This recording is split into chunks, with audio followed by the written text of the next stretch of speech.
sports, and politics. Get ready to rumble! You wanna talk smack? You in the right place. So take a step back before I get all up in your remember, because I don't remember. I remember every bit of this. You're the dudes holding on the phone line. Your voice will be heard, sir. Next caller, please. Oh! Derek's gonna get him. Fantasy sports and politics. Fantasy sports and politics. Fantasy sports and politics. Fantasy sports and politics. Listeners are asking questions about this week's games, not Jerry's personal beef. So what's your thought?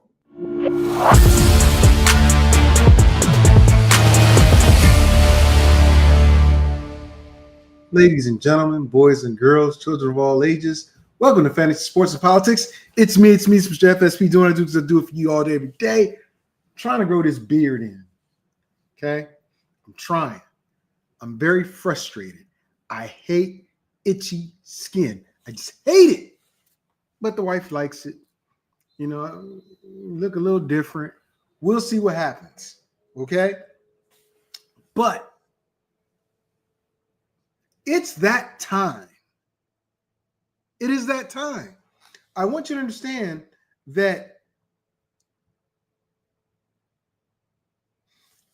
we talk all summer, spring long about what's going to happen between September and the first week of January. We do it. Then we tell you, look out for this, look out for that. Some people listen, some people don't. Opinions are that, an opinion. But I'm going to tell you right now, if you go back and look at the episodes of this past summer, there's only one guy that's been right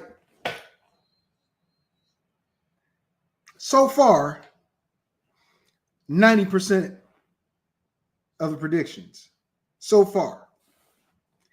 It might drop, might even go up. The definite miss that I have is the Chargers. Definite miss. Because I didn't take into account the Harbaugh effect. But we're looking at how NFL trends are. And if you recall, and if you follow the show in the summer, I made the prediction when the hip drop tackle became a foul. I said in the next 2 to 3 years, the big power back will be the back.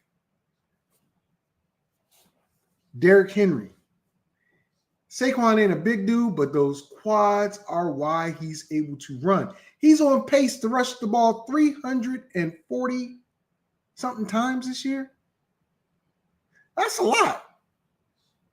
That is a lot. Right now, if you didn't know, his total rushing yards are roughly 140 yards more than all of the New York Giants, the team he used to play for. The team total rushing yards is less than one player.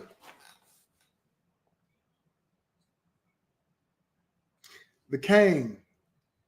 Listen, I'm going to tell you right now. Derrick Henry probably has one more good year of being ultra productive before it's time to move off of him. But one thing I want to say, and I believe Travis Hunter is the Heisman Trophy winner. All my heart. But this young kid out of Boise, and I stick to my guns, his offensive line has got him that 2,000 yards. And he's almost close to crushing Barry's record. I don't think Boise's going to win their first playoff game. I think they're going to get smashed. honestly. But the young kid is a 5'10" rock. You put him behind a good NFL offensive line, he doesn't need a fullback. He needs the rock. I'll be a little surprised if Travis doesn't win, but I won't be surprised if this kid out of Boise wins the Heisman. He's that good. Watching him last night, he doesn't stop moving his feet. So I say that to say the market for running backs was down a couple years. I think the market for these big bruising backs is about to go all the way up. I think it's going to be an explosion. They're going to break through that ceiling. And I've got the proof in this year's stats. The rushing leaders. I want to talk about what happened with Christian McCaffrey today. Is his career over? Or is he going to have to sit out next year? I think he's going to have to sit out some part of next year because of all of the issues, not because of what the PCL, because that's like a 9-week thing, but all the issues. We'll talk about that.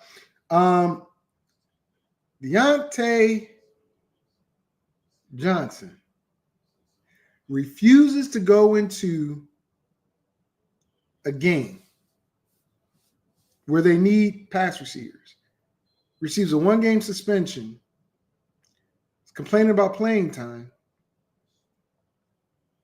He got traded to a team that doesn't throw the ball a lot, but that team needs to start throwing the ball a lot if they're going to be competitive in the playoffs. We'll talk about it. Aaron Rodgers. There was talk of him sitting. No, not you, Siri. Not you. Okay. Ultra sensitive. Listen to everything. But Aaron Rodgers sitting the last few games of the season, so Tyra Terry can come in. How about the young kid from Florida State, who I don't think is going to be given the job, but I think he's going to compete, and I think he's going to do well, although the Jets are definitely in the market for a quarterback. But if they get a quarterback, they better draft nothing but offensive linemen. Nothing but. That's the problem.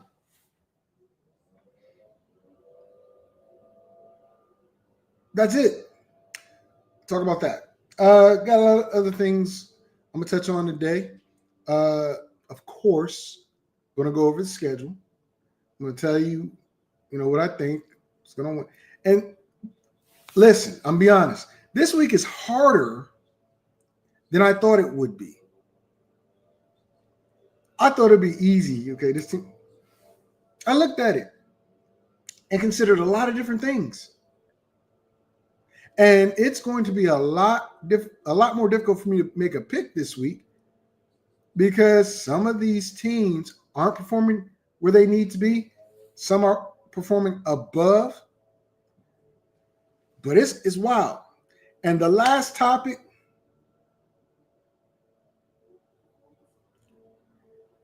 who's the offensive rookie of the year?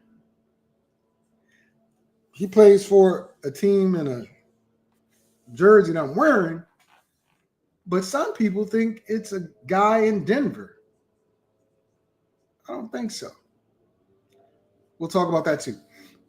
Anyway, you guys know what we do and how we do it, so let's get started. I'm going to bring in Mr. Taylor, who is sitting in the green room. And let's have a conversation real quick. Going into your microphone. You okay? What's up? How you doing? I feel like Notre Dame, but that's okay. I feel like Notre Dame today, but that's okay. Because a lot of what I said is true. I'm not perfect, but a lot of what I said this past summer is true. Okay. So. Well, with that being said, that's why we have recordings of shows that we can play back. Yep. So, with that being the case, I'm going to ask the questions of you that pretty much encapsulate my intro.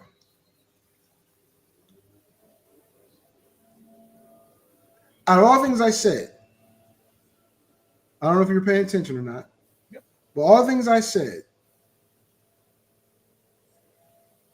speak about those topics succinctly as possible, as I think we'll bring them back up when we talk about the schedule. But your thoughts on all things I said, and I want to have a separate debate or a separate conversation about Rookie of the Year. Offensive Rookie of the Year, I don't know who you think it is. And Defensive Rookie of the Year, I don't know who you think that is. But your thoughts? My thoughts, I had said when we did the NFC West, okay, I thought the 49ers were overrated. I had stated 4 reasons, and I'll give you a couple of them. They were healthy, which they're not this year. Some of those players, the main players, had career years, and Christian McCaffrey was 28 years old. Okay, he was an older running back with abundance of touches last year, and I thought that I had stated that he was going to get hurt, that this would not be a good year for Chris McCaffrey, and I said the 49ers would regress, meaning their record wouldn't be as good as it was before. Okay, all that's come to fruition. It was obvious.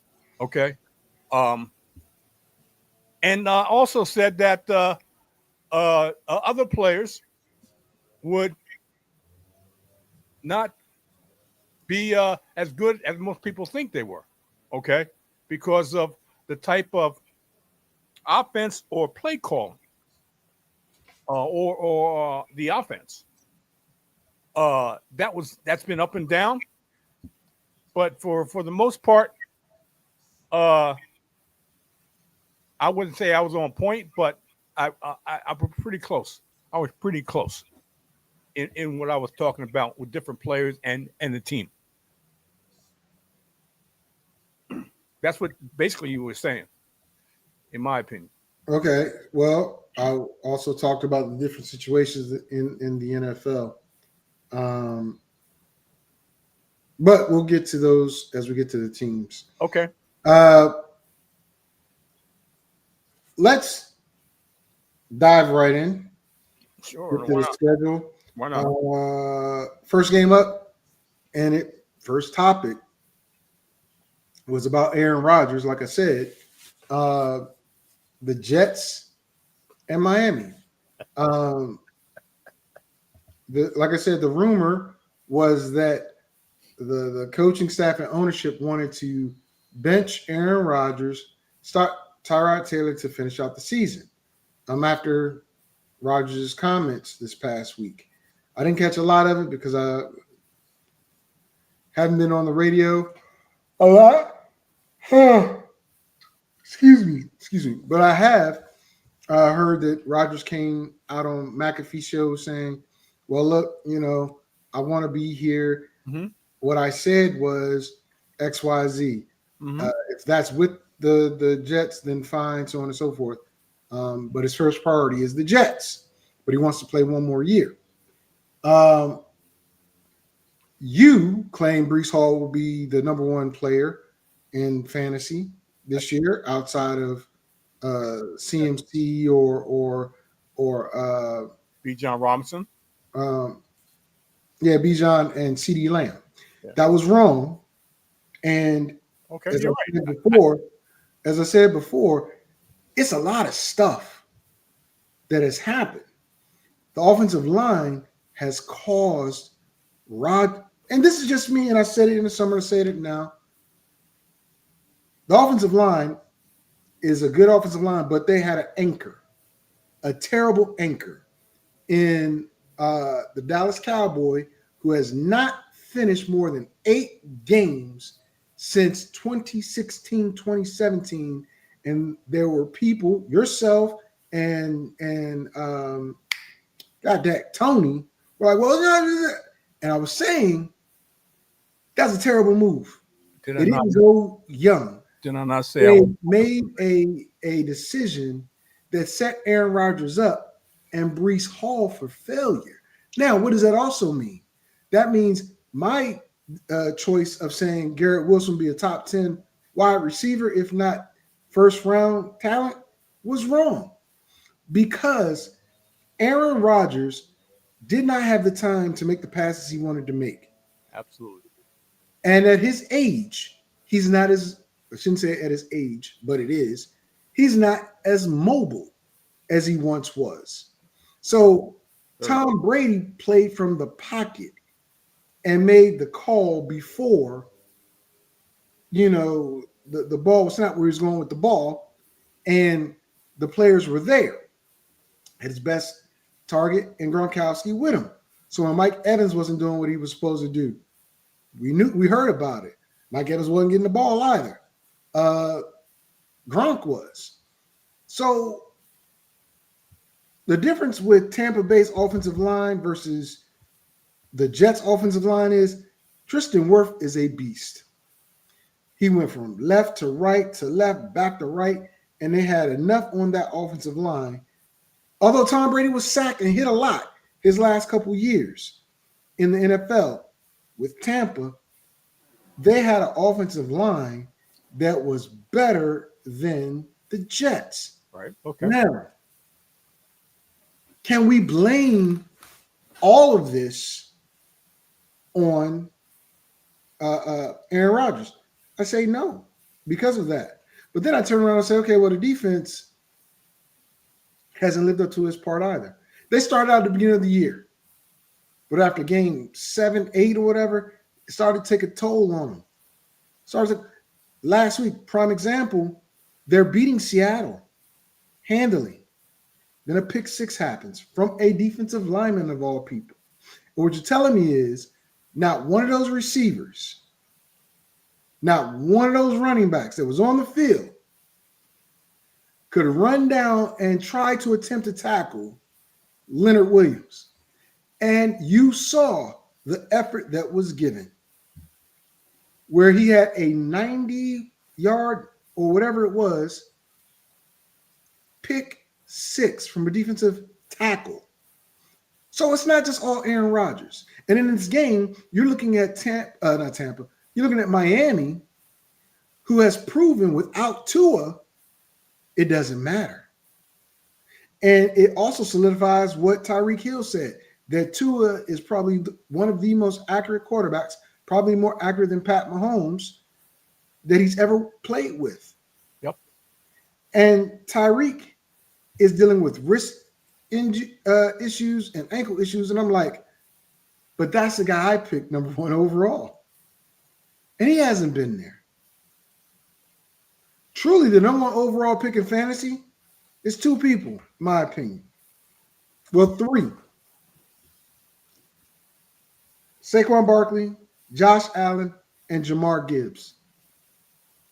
Oh, definitely not Gibbs. So if you look at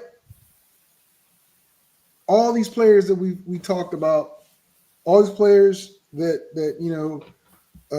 were ranked and so on and so forth, both Miami and the Jets have no one at this current time that's a sure shot lock for your fantasy playoffs. Just being honest. Tua is probably the best option out of them. Devin the Chain, cool borders. But I'm not banking on him in my fantasy playoffs. I'm not. Not looking at that schedule. Let me say one thing here. Okay. I'll let you in a second. Okay. You got Jalen Waddle, who was dropped. Was this week 14? Dropped in week 10 by a lot of people. He's valuable. Jonnu Smith, who people were like, no, he's garbage. Guess who's one of the best tight ends in football this year right now? Jonnu Smith. But am I banking on him for my fantasy playoffs? No. Why would I? But in this game, which sets up a lot of your fantasy playoffs and your hopes, either you're trying to get in, you're trying to maintain, or you're trying to move up. Don't count on Breece Hall. Don't count on Devontae Adams. I'm going to tell you, don't even count on Garrett Wilson. He might get 5 catches. Hope it's more, but I see probably 5. Don't bank on Tyreek. I actually have benched Tyreek Hill in 3 of the 6 leagues I have him in because I have better options right now. T. Higgins is a better option, and we'll get to that game. T. Higgins is a better option than Tyreek Hill is at this very moment. Tyreek Hill has not gone over, 70, 80 yards in a game all season? That's tough. And that's your number 1 pick for most people, such as myself.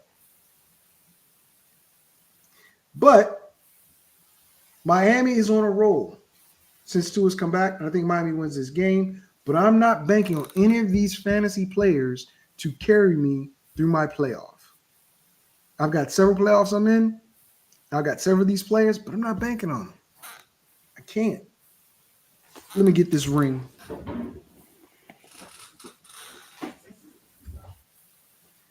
In a neighborhood street football league that I run, I'm the commissioner, been doing it for a very long time. Went out, got a trophy for the league. And as a surprise, because I'm a good guy, and I think it's going to stay with me, I hope, if I can get this out.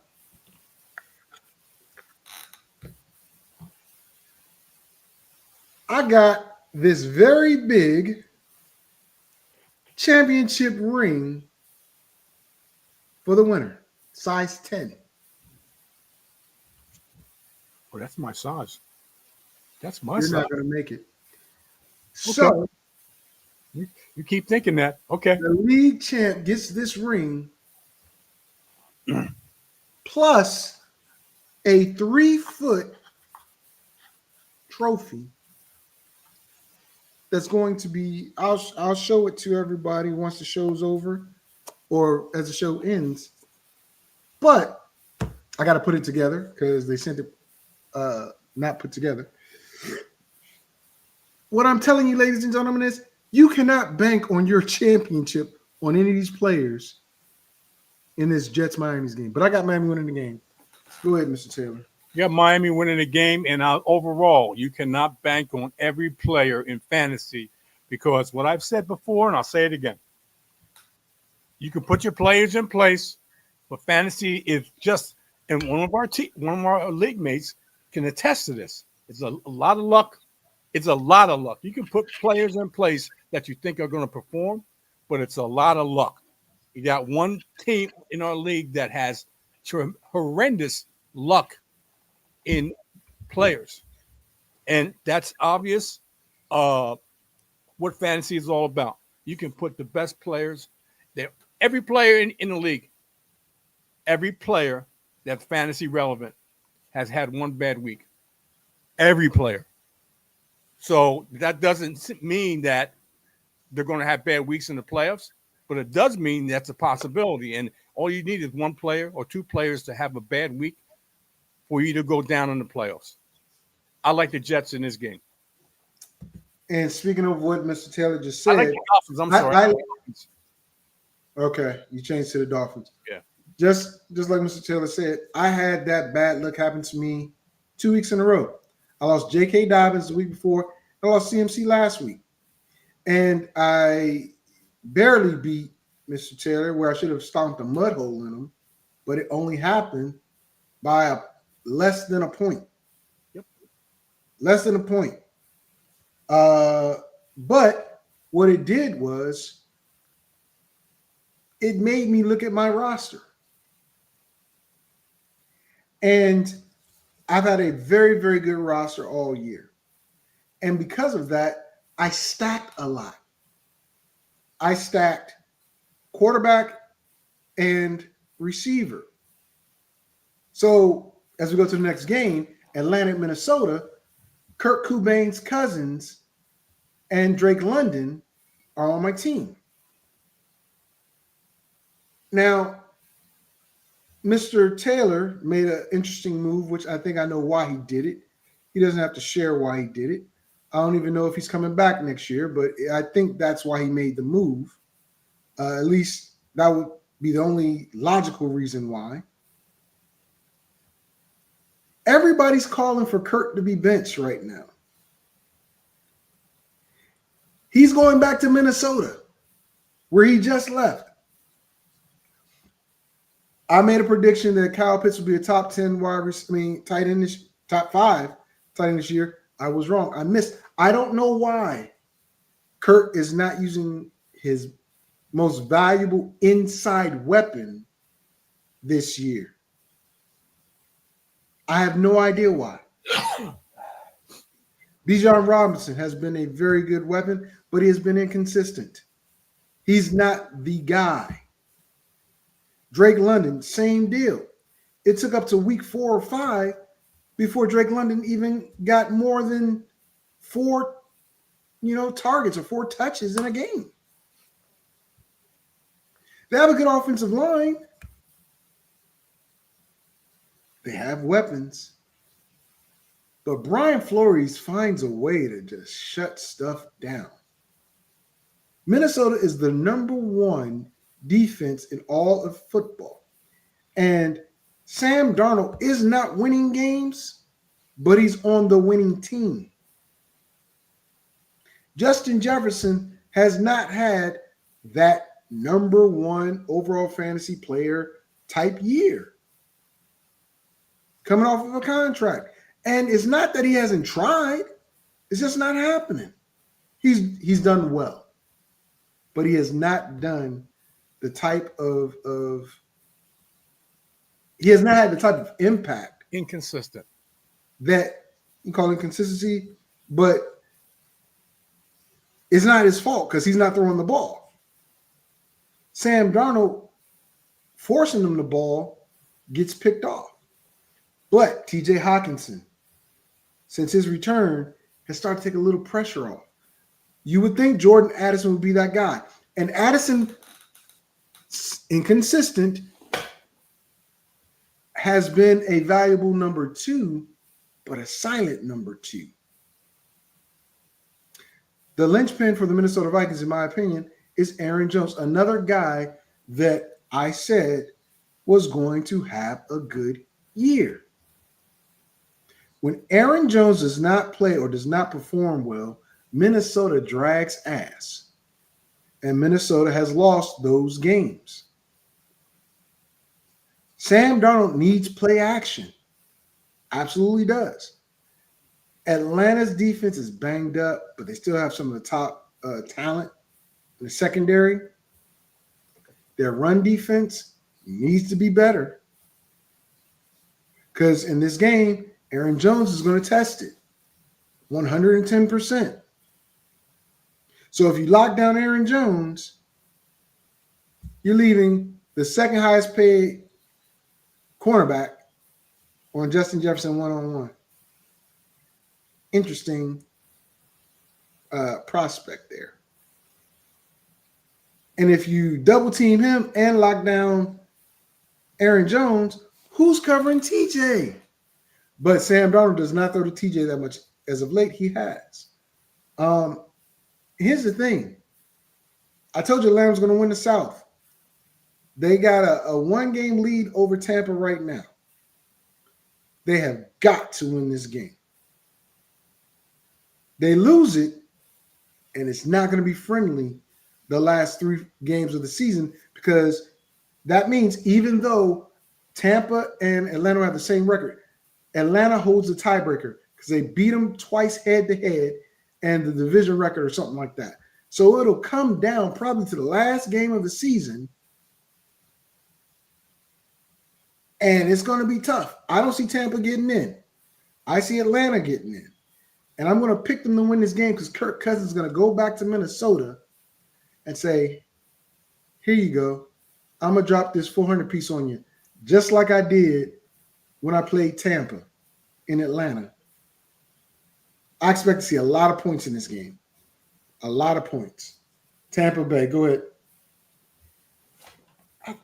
Atlanta against Minnesota. Kirk Cousins in the last 3 games, 0 touchdowns, 6 picks. I like Minnesota in this game. Okay.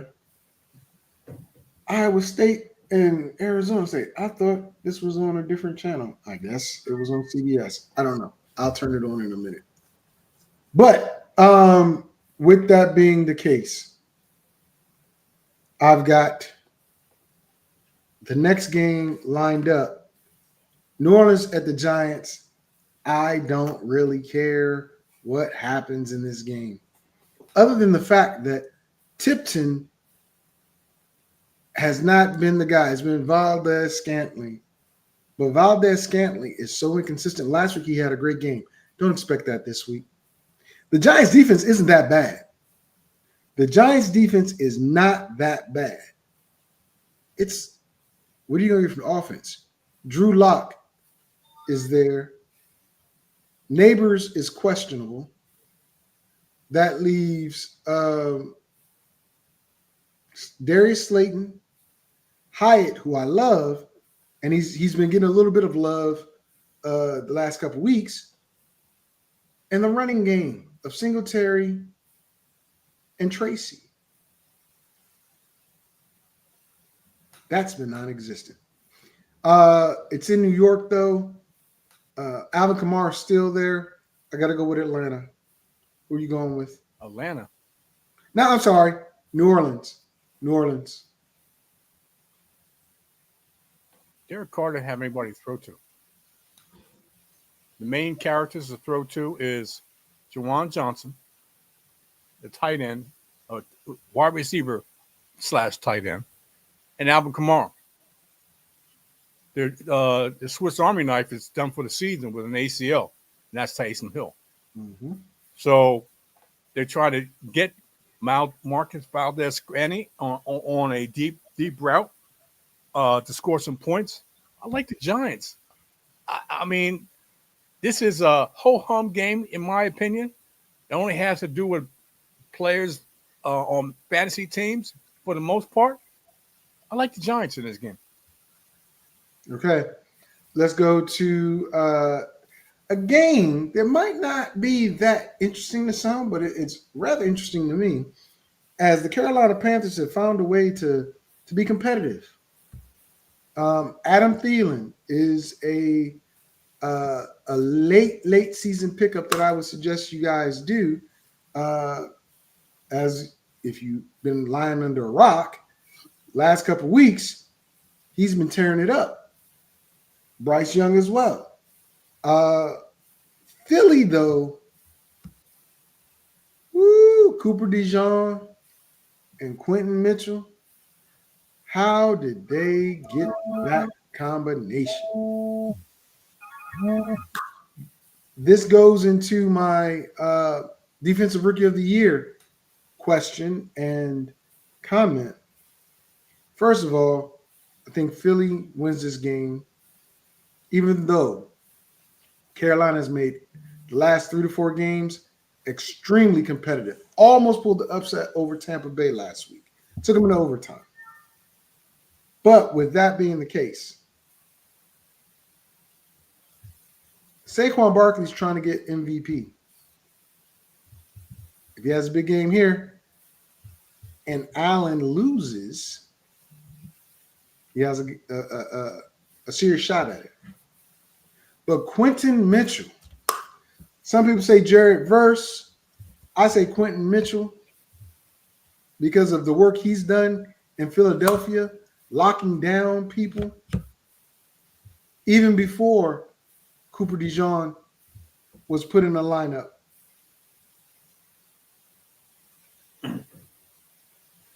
Philly should win this game. They should win it handily. I said should win handily.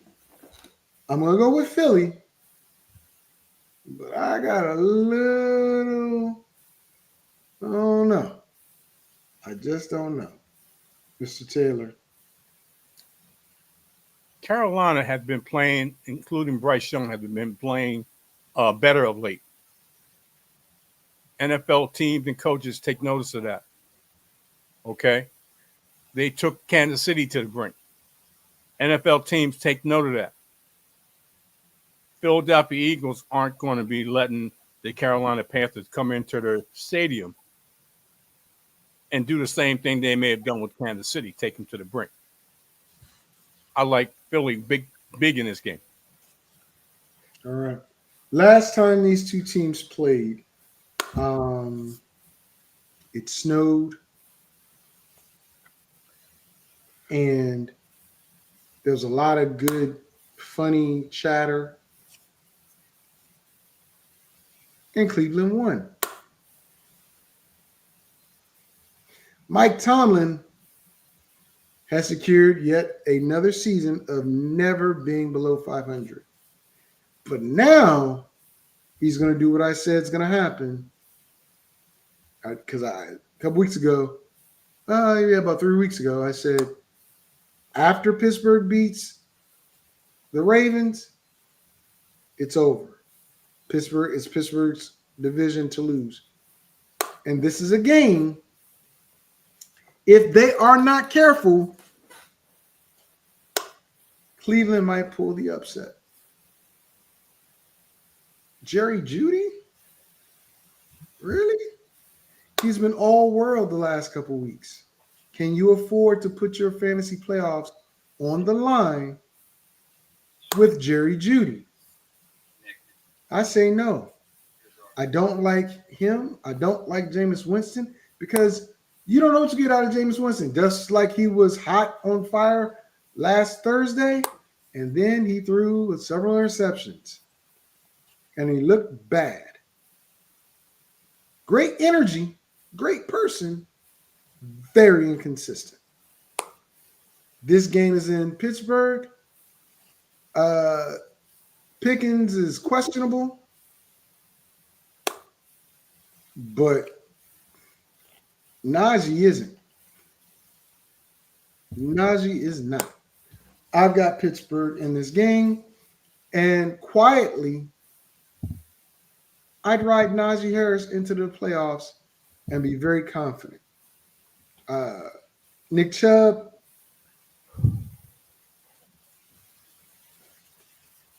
what can you say?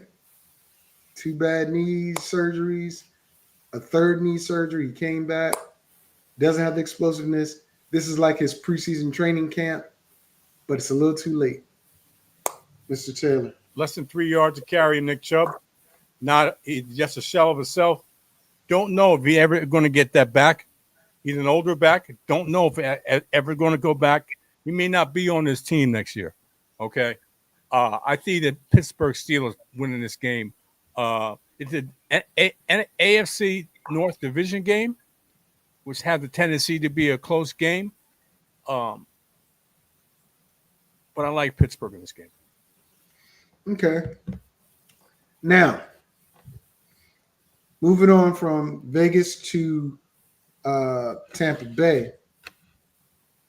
Look, Aiden O'Connell's coming back off of a broken thumb or whatever. The young kid McCormick, who I told you guys last week I loved, is signed to the active duty. They exhausted the amount of times you can bring him up for 1 game. Zamir White is out. Amir Abdullah is there. I'm telling you, Get this young kid McCormick. If you're in need of running back, if you're in a dynasty, or if you're in a keeper, it's going to be awesome. Unfortunately for him and the Las Vegas Raiders, it's not going to matter in this game. They won't be able to stop Mike Evans. The clear delineation between Irving and White for Tampa Bay has been made. Irving's a starter. White is complementary. He's the backup. I didn't like White coming into the season. Some people did. I did not. But he's a big back. Irving's a lot bigger in the NFL than I saw him in college, but whatever. Power backs. Tampa should crush them. Should crush them. The Raiders, here's the other part I've heard, that Antonio Pierce is gone after just 1 year of a dysfunctional locker room. So is Mike McDaniels really the issue? Not Mike McDaniels, because he's in Miami. Todd McDaniel, I think that's his name. Josh McDaniel. Was he really the issue? I don't know. I really don't. The players are going to play. They're going to make business decisions and prepare for next year, which is sad. I think you can safely bet against the Raiders every year. I mean, every time for the rest of the year. I think you can. We'll see. But I got Tampa Bay, Mr. Taylor. There are certain organizations in the NFL that are disorganized or dysfunctional, I should say. Las Vegas Raiders are one of them. I got Tampa Bay. All right. Jacksonville, Tennessee. Now, look, on the surface, easy game. Easy game on the surface. Trevor Lawrence isn't playing. Mac Jones is playing. Evan Ingram is the main target in the passing game. Brian Thomas Jr. actually is, but I think they're going to start doubling him and make Macaroni Tony find another person to use to beat him. Jacksonville, tough situation they're going through. It really is. Tennessee, though, awesome defense. And Aluakwan for the Jaguars, their leading tackler, is out. That's all I really need to know. Nobody's going to stop Tony Pollard. You play Tony Pollard. You're trying to get in the playoffs? Play Tony Pollard. Play the game in the sense that Will Levis sucks, but he knows how to run the rock, knows how to throw the rock. Maybe not as accurate as we want him to be. Jacksonville has holes upon holes upon holes. Not hose, but holes. I got to go with Tennessee. Even though they're 3-9, Jacksonville's 2-10. Doug Peterson's probably fired. And if they're going to bring in, well, it's two teams that I heard interested in this person. Chicago, which would make a lot of sense, and Tampa Bay. Chicago, because Caleb Williams is a quarterback, and they have a bunch of talent. And his offensive coordinator, Cliff Kingsbury, is rumored to be the hottest guy for that job.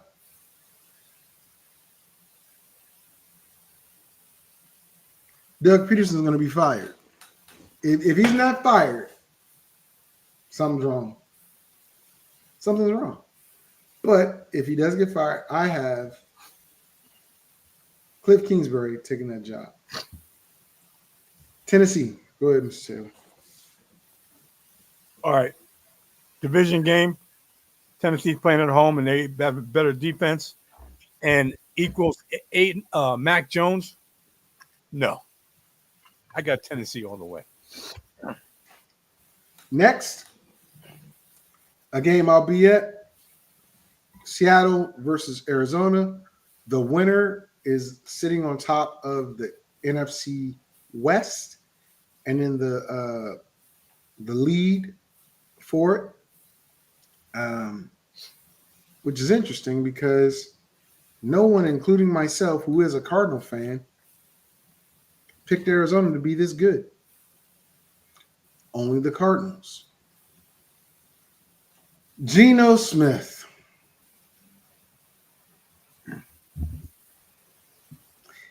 This is a great offense for him. However, the NFL is not an individual game.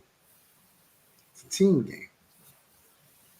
They're winners of the last 2 or 3, if I'm not mistaken. Put them at 7-5. But they're barely where they are. Barely. I've got to go with Kyler Murray, who should get Marvin Harrison Jr. involved more. The best tight end in football right now, Mr. McBride. Wilson, the other receiver. And James Jam Carter.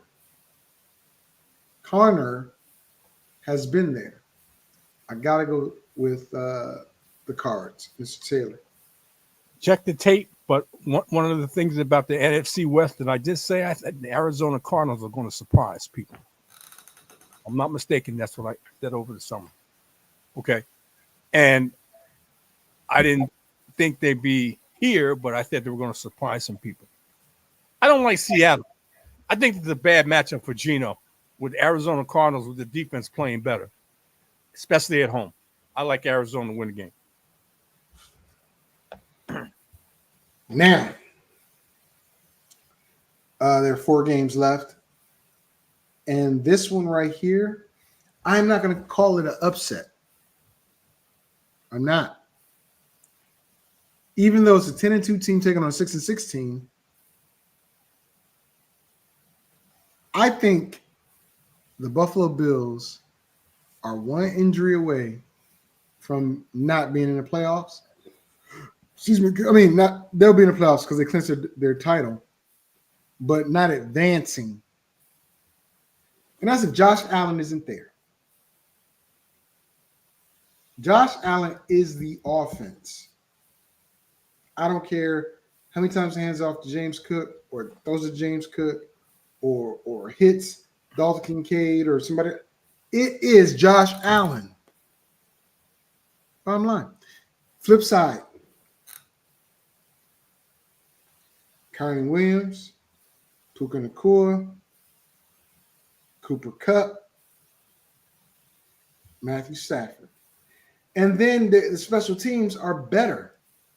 They're just better than Buffalo. This game is indoors, not in the elements. It's in LA. I'm picking upset here. Rams. Even though Micah Hyde is planning to return to the NFL, won't be this week, I don't think. That's not going to help them. They'll make the playoffs. They already did. They're going to lose this game to the Los Angeles Rams. Mr. Taylor. Better talent.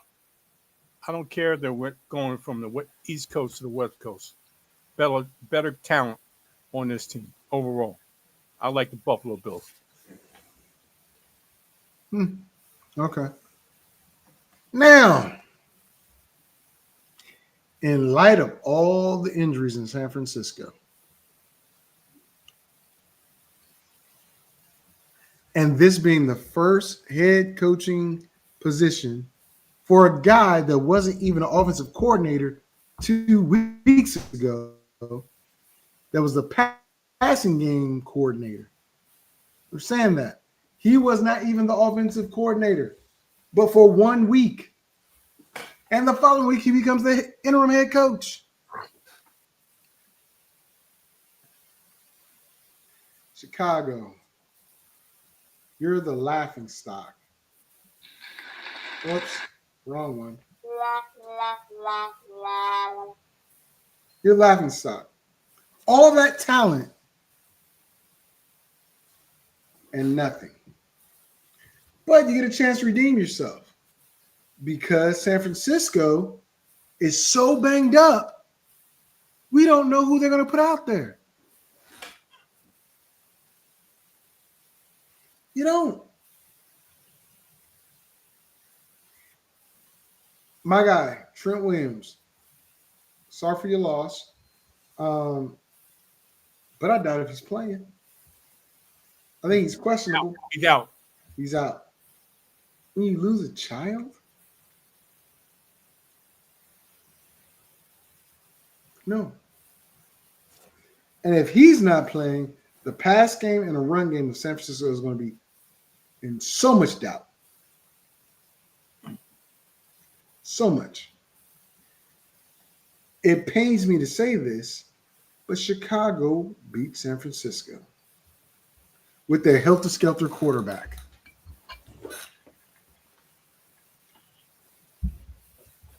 Mr. Taylor. Okay. This is a funny matchup. You got two teams with the two first and second running backs not playing, or there's a strong possibility that DeAndre Swift may not play, and Roshan Johnson is still in concussion protocol. He's listed as out. Okay. So we're talking about Travis Homer as the starting running back for the Chicago Bears, and we're talking about Isaiah Guerrero, which I talked about this over the summer, being the starting running back. Tale of two teams with a lot of injuries and a lot of problems. Anything can happen in this game. This is probably one of the most closest games of this week. And depending on Chicago got a decent defense. The starting end for the San Francisco is out. Bosa. Where's the pass rush?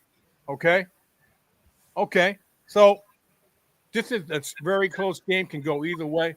I got to go with the home team because you just said a helter-skelter quarterback. In my opinion, Caleb Williams. I got to go with San Francisco. Each his own. Chargers in Kansas City. Now look, I've said this since week 5.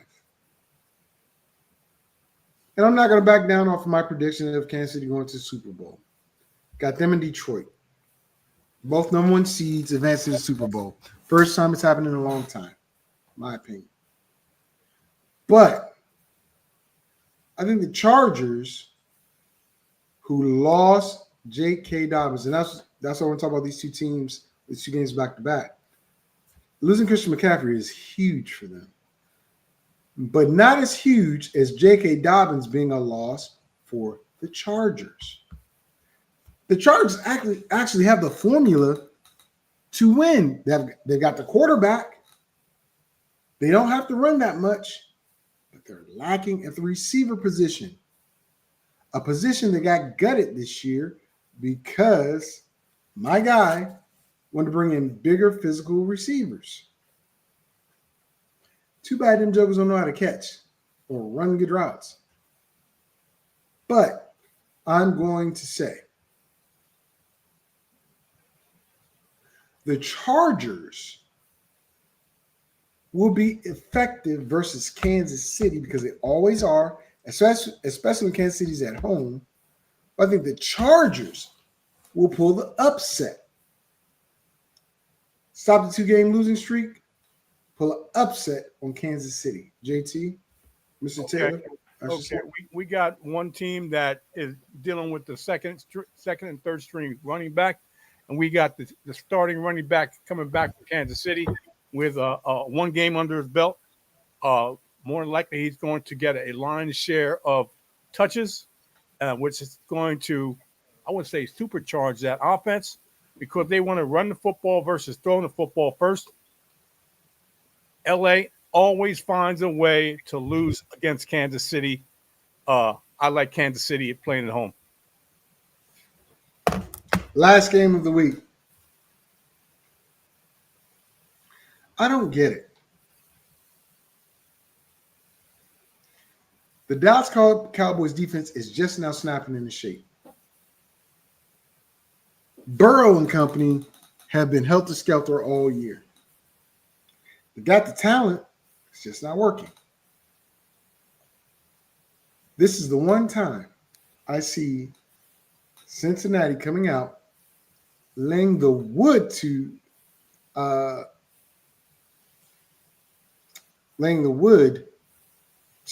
Dallas and making this more than just a, hey, you're a bump in the road. I think it's going to be an exciting game. CeeDee Lamb, number 1 overall. I've had him. I either got CeeDee. Well, I only had 2 first round, 2 number. I got him or I got Tyreek Hill in most leagues. This is one of the situations where you got to say, Chase, Jamar Chase, I need you. You need to say, CeeDee Lamb, Eyes needs you. But you know who's calling the plays? Probably not going to happen. But Rico Dotto getting 20 touches a game seems to be the formula that Dallas needs. But will they stick to it? They're going against Cincinnati Bengals defense, which isn't that far up in the rankings, that they're like number 5, 5, 4, 3, 2, 1. But they're close enough to put a hurting on that running game and the Cowboys. I got to go with Cincinnati in this game. Just to play spoiler. All right. Cowboys don't play well at home, and they're playing at home. That's the caveat. They're playing at home. I don't need to really say anything else. I like Cincinnati because they have a better offense with the 2 wide receiver ones that they have, along with Joe Burrow versus Cooper Rush and a banged-up CeeDee Lamb. I like Cincinnati in this game. All right. Chris, not sure how long, or 11:56. Oh, you just jumped in, Chris. We talked about Tampa Bay a few minutes ago, and what I'll tell you is I've got Tampa Bay winning that game and making it close in the NFC South, but I still have Atlanta winning the South. And Mr. Taylor appeared last week, so I know you're excited to see him by your comment, but that's, again, something you have to talk to him about. Since he isn't, let me put this up here. Since he's in a bad team, Joe Burrow has been putting up great numbers. Yeah. But they haven't, and I explained this last week and the week before. People who doubted or said that Joe Mixon was done, he's wise, blah, blah, blah, they're full of bull. And I said that. Joe Mixon was the glue to that trifecta of Chase, Higgins, Burrow. So it was really a quad city DJ thing where you needed Joe Mixon. Chris Brown, people have said he was going to be, dude is not a leading running back. Zach Moss, I had hopes for him, but I didn't say he was going to be that guy. I knew he wasn't going to replace Mixon, but that's part of it. That run game is why Cincinnati is where they are. They don't have a strong run game. So it doesn't matter what Joe Burrow does. It doesn't matter what Jamar Chase does. T. Higgins. They can't control the clock. They can't get first downs. What do you expect? I mean, that's the truth. But Chris, only thing I can tell you is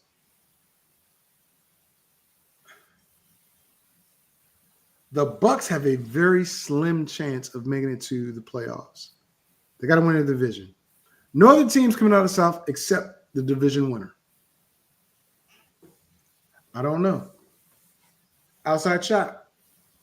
But anyway, that concludes the teams portion. And I want to get into the debate.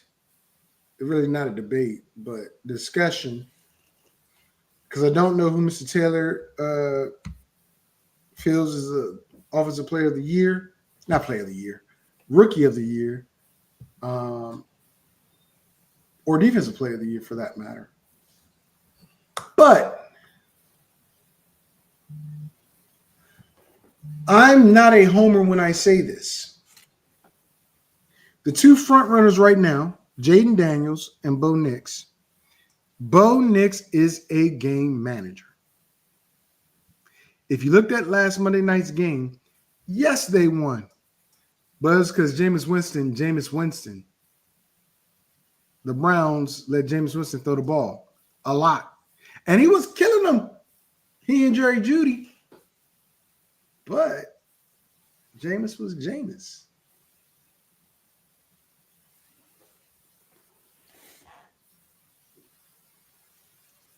The Bucks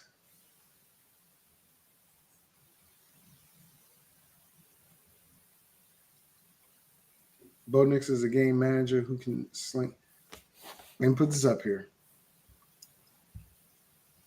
Bo Nix is a game manager who can sling the ball. I was going to say the Bucks have a player that I'm going to equate to Bo Nix.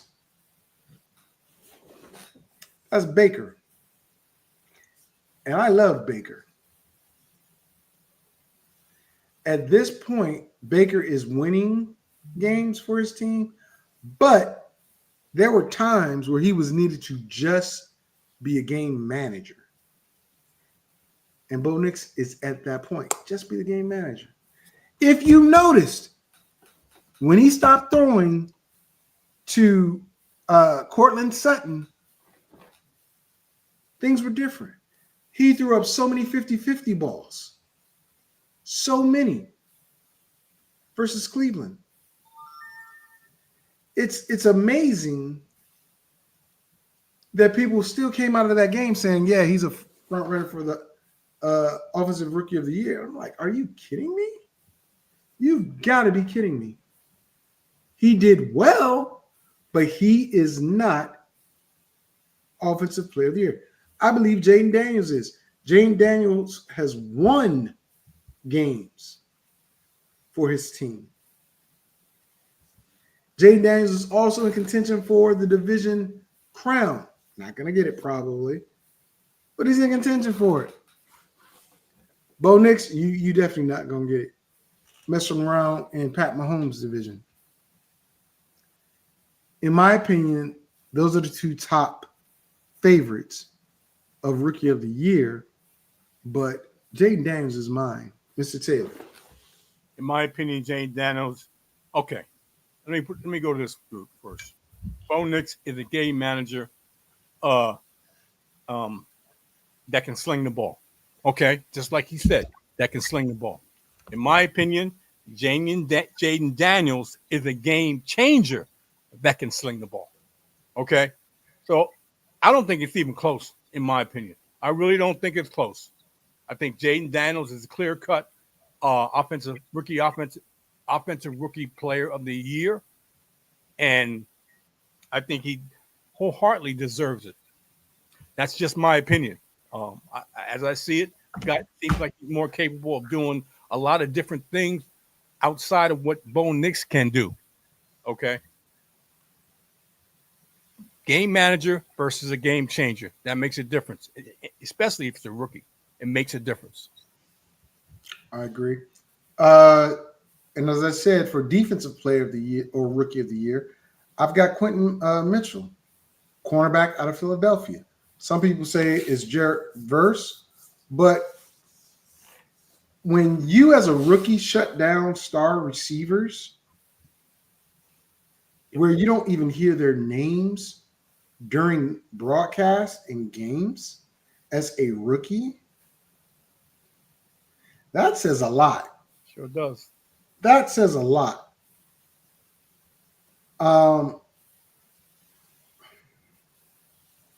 Is this going to be the situation where it's like, okay, well, Verse is a better player, and I don't think so. I think Quentin Mitchell is going to win that Defensive Rookie of the Year. He deserves it, in my opinion. And the Eagles keep getting richer. The two best corners in the draft, they have, in my opinion. Cooper DeJean, Quentin Mitchell. Yes. So I don't know what your thoughts are on the Defensive Player Rookie of the Year, but that's what I have. Well, those two rookies, especially Quentin Mitchell, have made a big difference in Philadelphia's defense. Last year, Philadelphia was one of the worst teams against the pass. Guess what changed? Quentin Mitchell, Cooper DeJean, especially Quentin Mitchell. Enough said. Well, that takes me to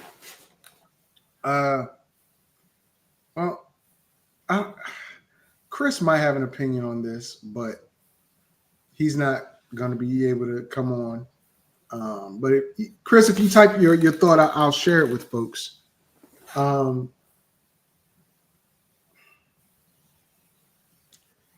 Deontay Washington. Johnson. You said Watson. Johnson, thank you.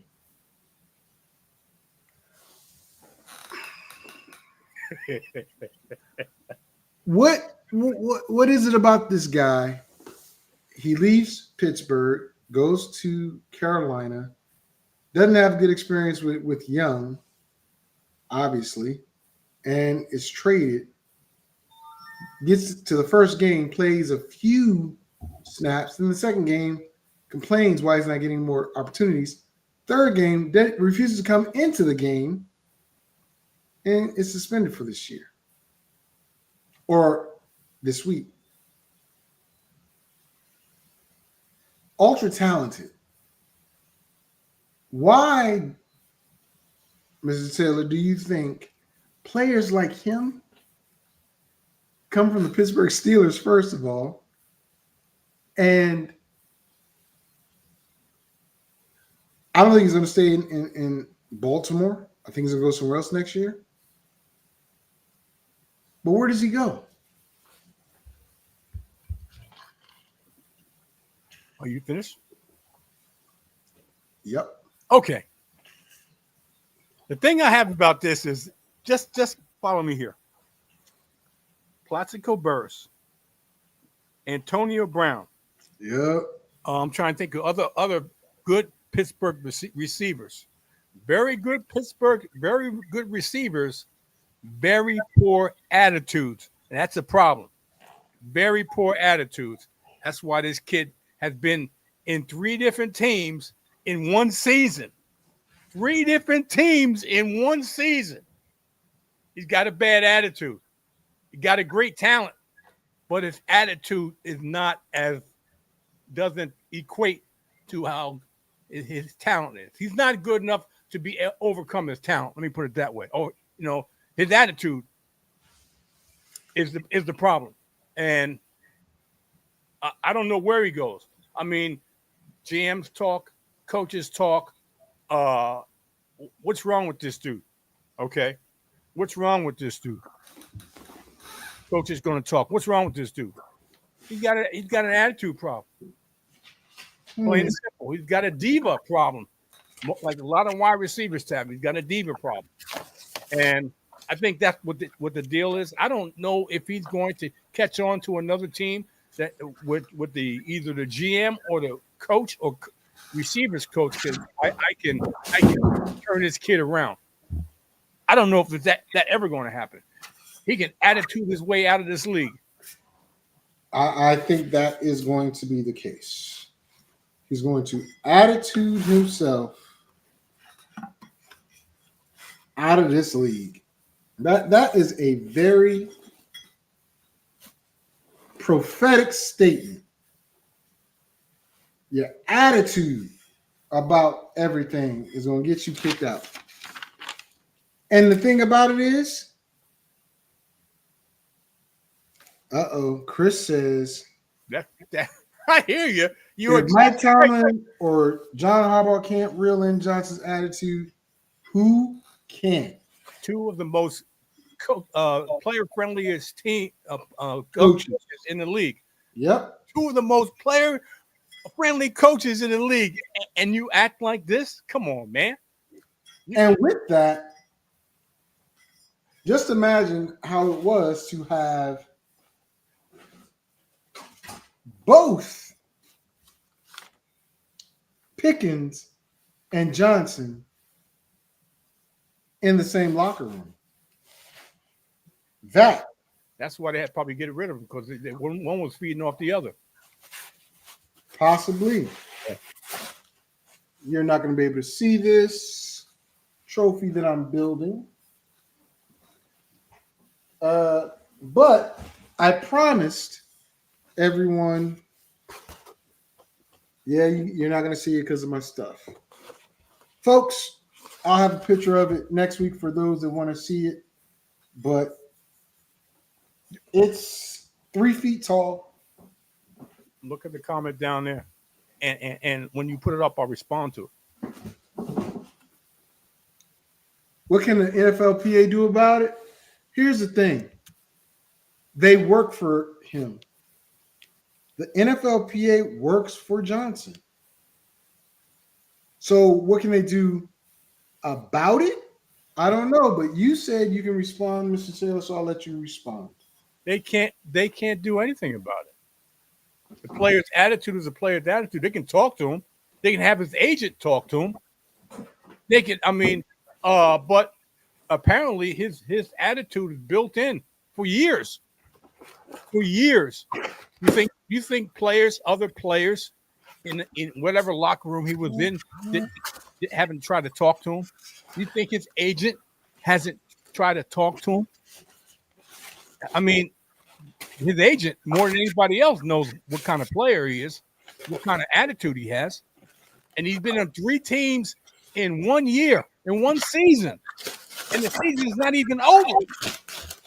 Yep. And the season's not even over. So we're talking about 14, 15 games. 14 games, and he's been in 3 different teams. Really? And he's not like he's a rookie or a second-year player. He's been in the league for a while. So I don't know if anybody can do anything with him. It's up to him to change him. Oh, you can see this part, though. It's up to him to change him. I like that. Doesn't matter. I'll send you my address. You're not getting this. Okay. No problem. No problem. No way in hell you're getting it. Okay. No problem. But on the off chance that you do win, I hope you don't. You will not. Okay. I'll make sure of that. Let me put it this way. If I get past Q next week, that's who I think I'm playing, I have a really good shot. Firstly, you can see most of it now. That's a nice trophy. I've seen that trophy before. That's a nice trophy. Let me screw it in. Well, you know what I'm going to do? I'm going to assemble it afterwards because You should send a picture to the league. I know what I'm going to do. I already decided what I'm going to do. No problem. I got to make sure. Folks, and Chris, I don't know if you saw this. Well, you probably didn't because you were just now coming in. Along with the trophy, the champ will get this. Okay. This big ring that says League Fantasy Football League Champ. There we go. There it is. It's a biggin. Is this your trophy? It will be. It will be. But it's for the league. We talked about Aaron Rodgers, but I'm interested in hearing what you got to say, Chris, because I don't think it's Aaron Rodgers' fault. I'm not an Aaron Rodgers apologist. I'm not an Aaron Rodgers fan. But I have said it time and time again. The offensive line sucks. They suck. And it's contributed to why prognostications about Breece Hall being the number one overall pick or anything like that have fallen so flat. Mainly because Breece Hall has no running lanes. Aaron Rodgers can't stand up in the pocket, and he's not as mobile. So I can't blame him for being terrible, but I can blame him for being terrible, if that makes sense. It makes sense to the point is Aaron Rodgers may not be the biggest fault in the Jets offense, but he played the big part in it. Okay. He played the big part in it. I think it's a joint effort between the offensive line, the play calling, and this quarterback. I think it's a combination of all three. I got to screw this thing in. It's driving me nuts. It's driving me nuts. Let me get in the camera.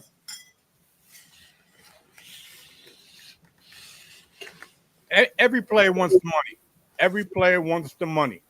Okay, so you just can't say that about Aaron Rodgers because he's just like every other player in the NFLPA. He wants the money. Okay, pretty much more or less, he's earned the type of money that he's getting. He hasn't earned it for this year, but I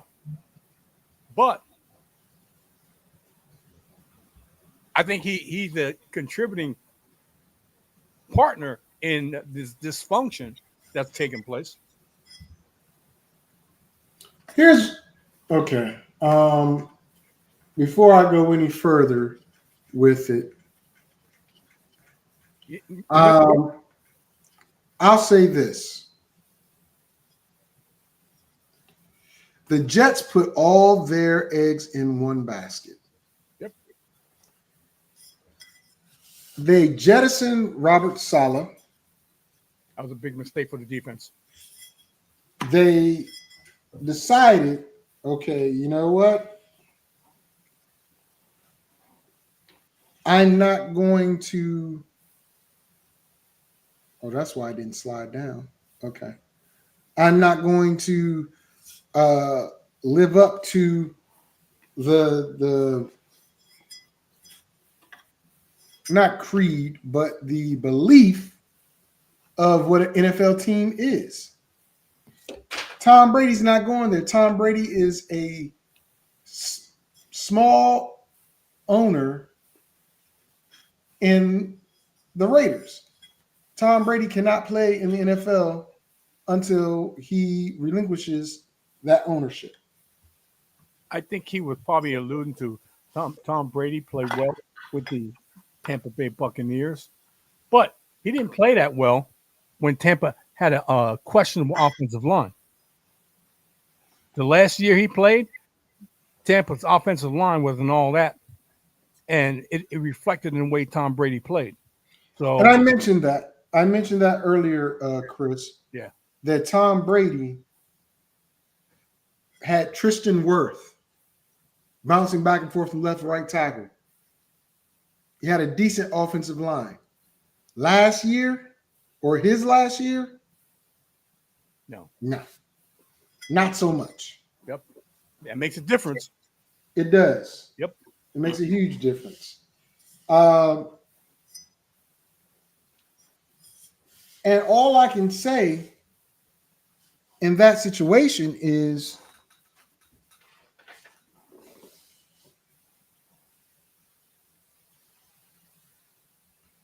what I said earlier, which was get ready for the young kid from Florida State to take over or draft a quarterback.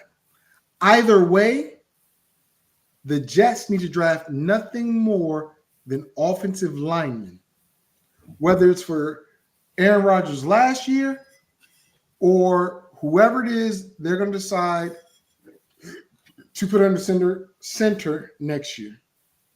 That's the bottom line because I said so. Whether that happens, I don't know. But I'm enamored with my trophy that's going to stay here with me because I'm going to win my league. It's a perpetual trophy. Right now, I don't have any openings.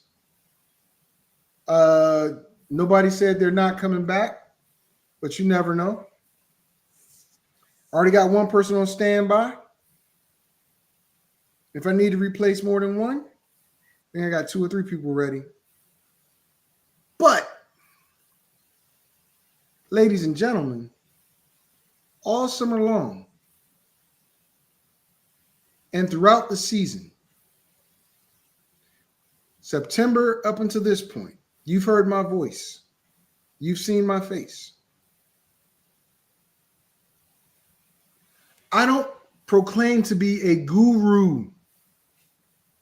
I don't claim to be a god of fantasy. I don't even claim to have one particular section that I'm better at than others. What I tell you is I study. I listen. And you can't beat that. You guys have tried. I'm still standing. I'm still standing. Yeah, yeah, yeah. Not everybody's going to get that. Some people will, some people won't. But if you want one of these, baby. Crap. If you want one of these babies, you might want to listen to me. I'm just saying.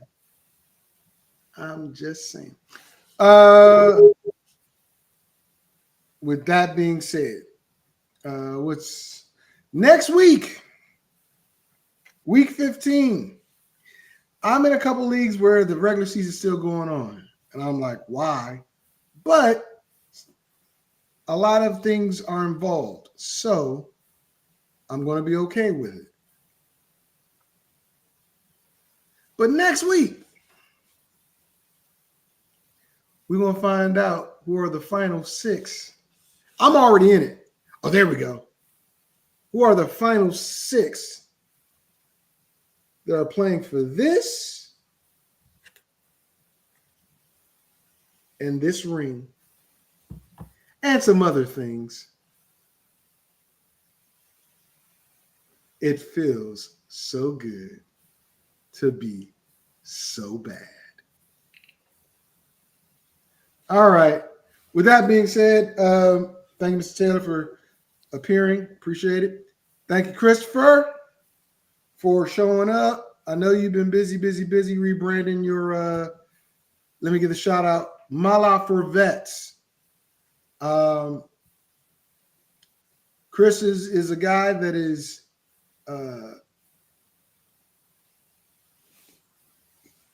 he's a vet that's dealt with some stuff, and he's fathered, and I'm going to say fathered, a business designed to help veterans with the issues that they deal with. And right now, Chris, I think your business is about to pop, especially with the new administration coming in, talking about getting rid of a lot of veteran benefits. But some people voted for it. I'm just here for the show. We'll see what happens. With that being said, Thank y'all. I will see y'all next week. And neighborhood street football. We're here. See ya. I'm out of here. Fantasy, sports, and politics. Get ready to rumble! You want to talk smack? You in the right place. So take a step back before I get all up in your Remember, because I don't remember. I remember every bit of this. You're the dudes holding on the phone line. Your voice will be heard, sir. Next caller, please. Oh! Derek's gonna get him. Fantasy, sports, and politics. Fantasy, sports, and politics. Fantasy, sports, and politics. Fantasy, sports, and politics. Listeners are asking questions about this week's games, not Jerry's personal beef. So what's your thought?